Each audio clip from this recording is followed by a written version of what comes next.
अब सोई जतन करहु तुम ताता, देखो नयन से आम मृदु गाता। तब हनुमान राम पही जाय, जनक सुता कै कुशल सुनाई।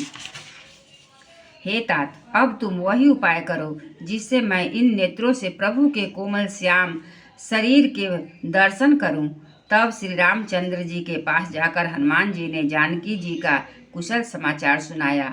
सुनि संदेश भानुकुल भूषण, बोल लिए जुबराज विभीषण। मारुत सुत के संग सिधावहु, सादर जनक सुतहि लय आवहु। सूर्य कुलभूषण श्री रामचंद्र जी ने संदेश सुनकर युवराज अंगद और विभीषण को बुला लिया और कहा, पवन पुत्र हनुमान के साथ जाओ और जानकी जी को आदर के साथ ले आओ। तुरंत ही सकल गए जहाँ सीता से, वहीं सब निशिचरी विनीता। बेगी विभीषण तिन्हि सिखाय, तिन्ह बहु विधि मज्जन करवायो। वे सब तुरंत ही वहां गए जहां सीता जी थी। सब की सब राक्षसियां नम्रता पूर्वक उनकी सेवा कर रही थी। विभीषण जी ने शीघ्र ही उन लोगों को समझा दिया। उन्होंने बहुत प्रकार से सीता जी को स्नान कराया। बहु प्रकार भूषण पहिराए, शिविका रुचिर साची पुनि लय आए। तापर हरसि चढ़ी वैदेही, सुमिरि राम सुख दाम सनेही। बहुत प्रकार के गहने पहनाए और फिर वे एक सुंदर पालकी सजाकर ले आए। सीता जी प्रसन्न होकर सुख के धाम प्रियतम श्री राम जी का स्मरण करके उस पर हर्ष के साथ चढ़ी।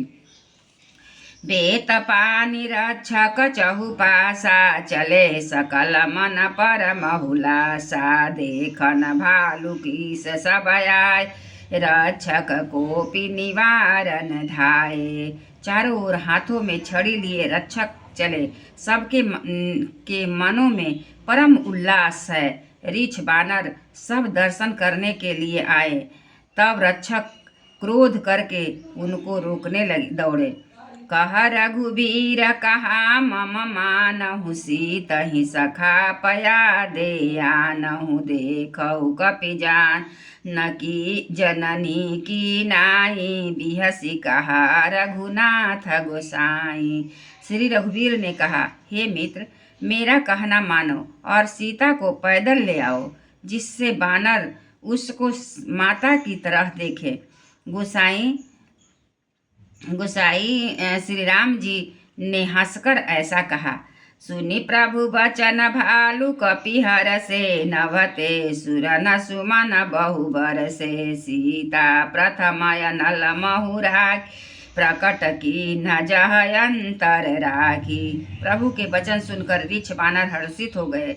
आकाश से देवताओं ने बहुत से पुष्प फूल बरसाए। सीता जी के असली स्वरूप को पहले अग्नि में रखा गया था, अब भीतर के साक्षी भगवान को प्रकट करना चाहते हैं।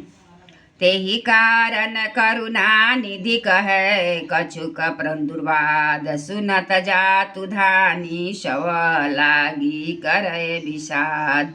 इसी प्रकार करुणा के भंडार से राम जी लीला से कुछ कड़े वचन कहे, जिन्हें सुनकर सब राक्षसियां विषाद करने लगी।